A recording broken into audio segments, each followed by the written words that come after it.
Einsatzgruppen.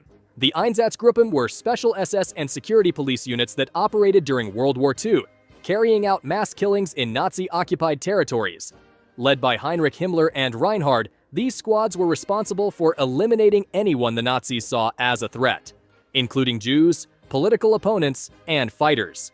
Originally formed in 1938 for operations in Austria and Czechoslovakia, the Einsatzgruppen became much more active after the invasions of Poland in 1939 and the Soviet Union in 1941. They followed behind the German army, rounding up and executing civilians, prisoners, and entire communities. The groups were divided into 4 main units: A, B, C, and D, each assigned to different regions. While they were officially meant for security operations, their main job became mass shootings and extermination campaigns, often killing thousands of people in a single day. By 1944, as Germany started losing the war, the Einsatzgruppen were mostly disbanded or merged into other SS units. After the war, many of their leaders were put on trial and convicted for war crimes. SS-Totenkopfverbände. The SS-Totenkopfverbände, or Death's Head units, was the SS branch in charge of running Nazi concentration camps. Founded in 1933 under Heinrich Himmler, it started as a small group guarding early detention centers for political prisoners, but quickly grew into a key part of the Nazi system.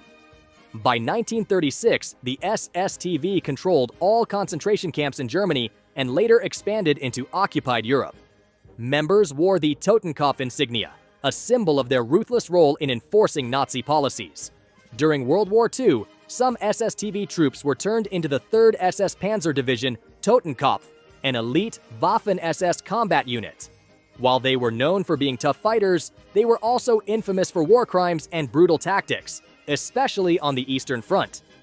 After the war, many SSTV members were captured and put on trial for their role in Nazi atrocities. Fallschirmjäger. The Fallschirmjäger were Nazi Germany's elite paratroopers, part of the Luftwaffe, during World War II. They were one of the world's first military parachute units and played a huge role in Germany's early victories.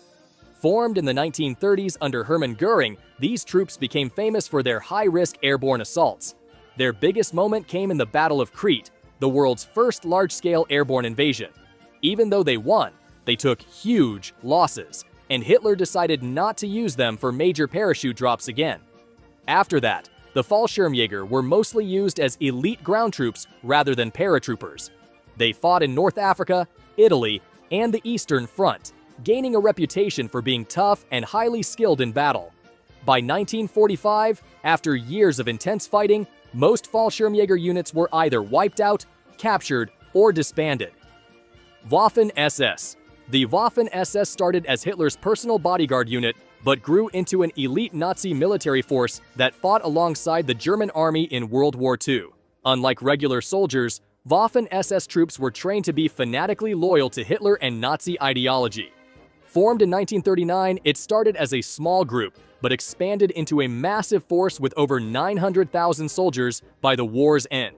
Known for their aggressive tactics and hardcore training, some Waffen-SS divisions, like Leibstandarte SS Adolf Hitler and Das Reich, were considered among the toughest units in the war. The Waffen-SS recruited soldiers from all over Europe, including France, Scandinavia, and Eastern Europe. While some were hardcore Nazis, others joined for adventure or to fight against communism. After World War II, the Waffen-SS was declared a criminal organization because of its role in war crimes. Many members were put on trial, but others managed to escape punishment or even reintegrate into post-war society. The Dirlewanger Brigade.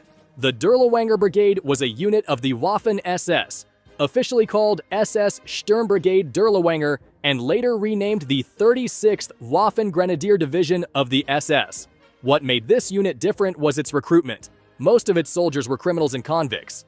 At first it was made up of poachers, but later it included violent offenders and even political prisoners who were given the choice to fight instead of staying in prison.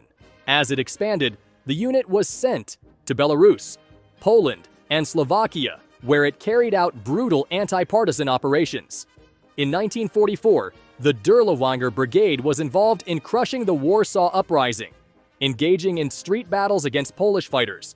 After that, it was sent to Slovakia and later Hungary, where it fought against the advancing Soviet army. By early 1945, the brigade had taken heavy losses and was reorganized as a Waffen-SS division, though it never actually reached full division strength. As Nazi Germany collapsed, many of its remaining soldiers tried to flee west to surrender to the Western Allies, but most were captured by the Soviets or Polish forces. The 12th SS Panzer Division, Hitlerjugend.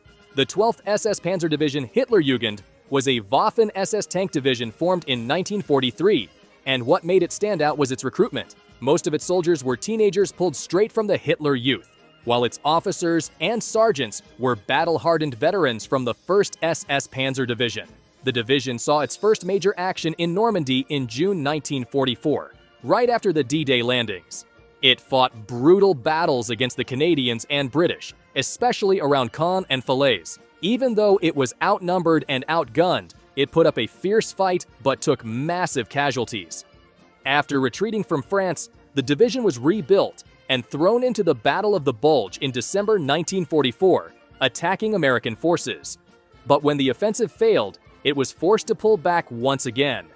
By 1945, the division was fighting in Hungary and Austria, trying to hold off the advancing Allies. In May 1945, with no way out, the remaining troops surrendered to the U.S. Army in Austria.